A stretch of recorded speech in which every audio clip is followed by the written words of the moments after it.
بسم الله الرحمن الرحيم. عن عمر رضي الله عنه أيضا قال بينما نحن جلوس عند رسول الله صلى الله عليه وعلى آله وسلم ذات يوم اطلع علينا رجل شديد بياض الثياب شديد سواد الشعر لا يرى عليه أثر السفر ولا يعرفه منا أحد حتى جلس إلى النبي صلى الله عليه وعلى آله وسلم فأسند ركبتيه إلى ركبتيه ووضع كفيه على فخذيه وقال يا محمد أخبرني عن الإسلام. فقال رسول الله صلى الله عليه وعلى آله وسلم الإسلام أن تشهد أن لا إله إلا الله وأن محمدا رسول الله وتقيم الصلاة وتؤتي الزكاة وتصوم رمضان وتحج البيت إن استطعت إليه سبيلا. قال صدقت. فعجبنا له يسأله ويصدقه. قال فأخبرني عن الإيمان. قال أن تؤمن بالله وملائكته وكتبه ورسله واليوم الآخر وتؤمن بالقدر خيره وشره. قال صدقت. قال فأخبرني عن الإحسان. قال أن تعبد الله كأنك تراه فإن لم تكن تراه فإنه يراك. قال فأخبرني عن الساعة. قال ما المسؤول عنها بأعلم من السائل. قال فأخبرني عن أماراتها. قال أن تلد الأمة ربتها وأن ترى الحفاة العراة العالة رعاء الشاء يتطاولون في البنيان. ثم انطلق فلبثت مليا ثم قال يا عمر أتدري من السائل؟ قلت الله ورسوله أعلم. قال فإنه جبريل أتاكم يعلمكم دينكم. رواه مسلم. دویم نمبر حدیث زمونږ استاسی عن عمر رضی الله عنه ایضا عمر ابن خطاب رضی الله عنه نه روایت دی مدکرنگی یعنی ایضا مدغشان تیر روایتم د عمر رضی الله عنه نه دا هم دی.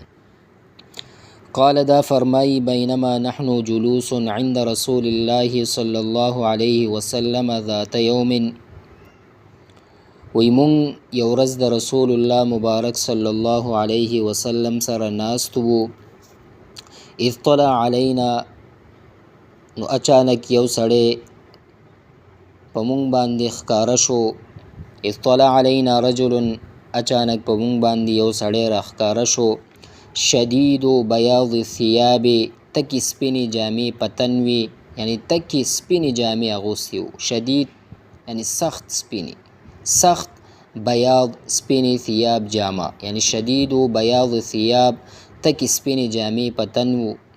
شدید سواد الشعر تک تور ویختانی و. شدید یعنی سخت داسې، سواد چې دی دا تور ته ویل کیږي او شعر ویختانو ته. شدید سواد الشعر تک تور ویختانی و. لا یرا علیه اثر السفر پاغه باندې د سفر هیڅ اثر نه ښکاره کېدو. یعنی سفر اثر مطلب دا چې گرد غبار اسم پینو. تک تور ویختان تک سپینی جامیو او پاغه باندې د اثر سفر یعنی د سفر اثر هیڅ پې نه ښکاره کېدو. خو سره د دې چې ولا یعرفه منا احد او مونږ نه هیڅ چا نه پیژندو دغه کس چې دا څوک دی. حتی تر دې جلس الی النبی صلی الله علیه وسلم تر دې چې رسول الله مبارک صلی الله علیه وسلم سره کېناستو. فاسند رکبتیه الی رکبتیه ورونونه یې د هغه ورونونو سره یې ولګول. ووضع کفیه علی فخذیه او دواړه لاسونه یې د هغې په ورونونه کېښودل. دلته دوه خبرې دي. علما فرمایي یا یې خپل په پتونانو په ورونونو یې کېښودل یا د مبارک علیه السلام په ورونونو. وقال یا محمد وی ویل اے محمد صلی الله علیه وعلى آله وسلم اخبرنی ما خبر کړه ما ته خبر راکه عن الاسلام اسلام په باره کې. فقال رسول الله صلی الله علیه وسلم رسول الله مبارک صلی الله علیه وسلم ورته فرمایل الاسلام اسلام دا دی ان تشهد ان لا اله الا الله دا چې گواہی ورکول دی پدې چې نشته دی لایق د عبادت الا الله مگر یو الله دی وان محمد رسول الله او محمد صلی الله علیه وسلم د الله رسول دی وتقیم الصلاة او منزدا کول وتؤتی الزکاة زکات ورکول وتصوم رمضان او د رمضان المبارک روزه نیول وتحج البیت او د حج ادا کول ان استطعت الیه سبیلا څوک چې مالی او بدني یعنی تاوان ولري دتلو سبیلا د لارې یعنی دومره خرچوي ورسره چې تکم را تکم پې کولی شي او چې دا څومره غیب وي نو د اهل عیال نفقم وي نو د لارې مطلب دا چې دا طاقت لري قال صدق ده ویل کم سائلو رسول الله مبارک صلی الله علیه وسلم ته چې تاسو رښتیا ویل فعجبنا له او مونږ تعجب کې شو د هغه دپاره چې یسأله و یصدقه سوالم کوي او تصدیقم کوي یعنی سوالم کوي چې دا څه شی دی او بیا وایي چې صدقته رښتیا دی ویلې وایي مونږ تعجب وکړو چې دا څنګه دی سوالم کوي او بیا تصدیقم کوي په دې باندې قال وی فرمایل هغه نه بعد فاخبرني علی الایمان ما ته خبر راکړه د ایمان باره کې چې ایمان څه شی دی قال وی فرمایل چې ایمان دا دی ان تؤمن بالله دا چې ته ایمان راوړې په الله وملائکته او په ملائکو د هغه وکتبه او په کتابونو د هغه ورسله او په رسولانو د هغه والیوم الاخر په ورځ د آخرت وتؤمن بالقدر خیره وشره او دا چې ایمان راوړې په قدر یعنی د خیر او د شر چې څومره دي دا د الله جل شانه د طرف نه دی په دې ایمان راوړي قال هغه کس ورته ویلي چې صدقته تا رښتیا ویلي قال بیا ویلي چې فاخبرني عن الاحسان ما ته احسان باندې کې ووایه یعنی خبر راکه چې احسان څه شی دی قال وی فرمایل چې ان تعبد الله دا چې ته عبادت وکړې د الله کأنک ترا داسې عبادت وکړې چې ته هغه ویني یعنی الله رب العزت ته ویني فإن لم تكن تراو کچرې ته هغه نه ویني یعنی داسې عقیده دې نه وي داسې خو وایي چې فإنه یراک هغه خو تا ویني یعنی ان تعبد الله کأنک تراه فإن لم تكن تراه فإنه یراک یعنی عبادت داسې وکړه داسې عبادت وکړه چې گویا هغه ته ویني الله او کچرې ته هغه نه ویني نو په دې باندې یقین لره چې هغه خو تا ویني قال نو هغه بیا وویلي فاخبرني عن الساعه ما ته د قیامت باره کې یعنی د قیامت باره کې خبر راکه یعنی د قیامت ورځې خبر راکه چې کله به دا قیامت وي قال وی فرمایل مل مسئول عنها باعلم من السائل یعنی پختل شوی له پختنی کوونکي نه پوه نه دی یعنی مال مسئول نه دی مسئول یعنی چې چانه سوال شوی دی عنها داغینا باعلم زیات پوی من السائل د سوال کوونکي نه نو سائل څوک جبرئیل امین علیه السلام او المسئول څوک چانه چې سوال شوی رسول الله مبارک صلی الله علیه وسلم مطلب دواړه برابر دي په علم کې نه سائل ته پته ده نه مسئول ته چې قیامت به په کوم ورځ باندې راځي بیا فرمایل سید اوس د قیامت علامې ما ته وښایه قال ویلې چې فاخبرني عن اماراتها سړي ورته بس ما ته د نښو باره کې وښایه د قیامت خبر راکه یعنی د قیامت علامات ما ته وښایه امارات علامات قالو فرمایل چې ان تلد الامة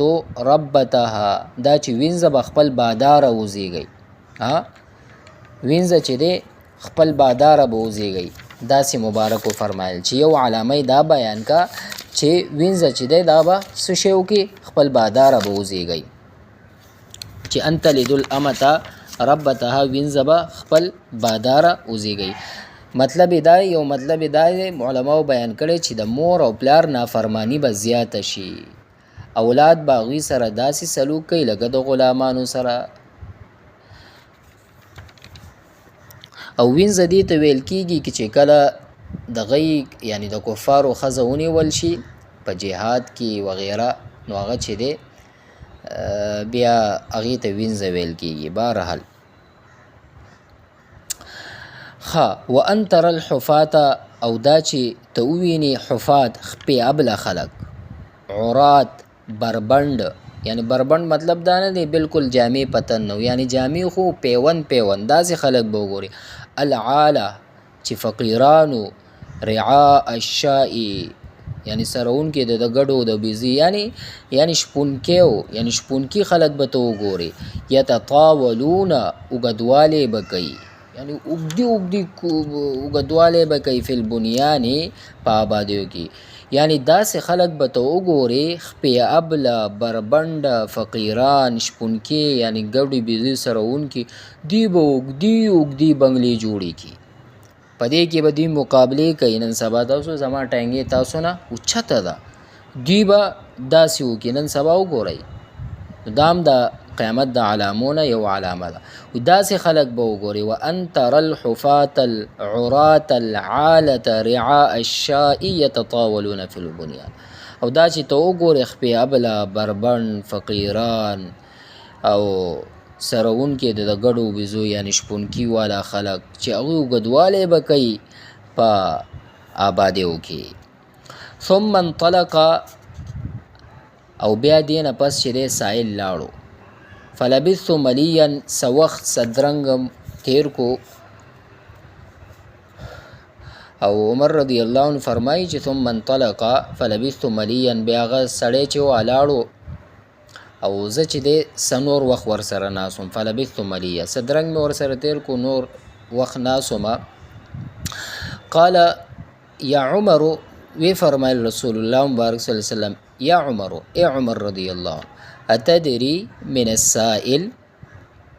ته پوهیږي چې دا سوال کوونکی څوک و؟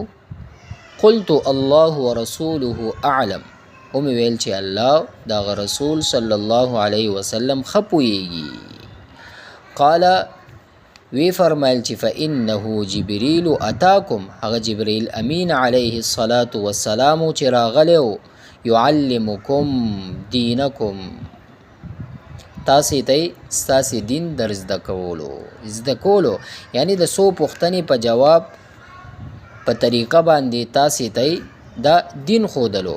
تپوس خو رسول الله مبارک صلی الله علیه وسلم نه وکړه بیان خو دې که خو راغلی که خو هغه و تپوس یې وکړو نو ټولو واورېدو نو ویې فرمایل د پوښتنې په جواب په طریقه باندې تاسو ته دین ښودلو.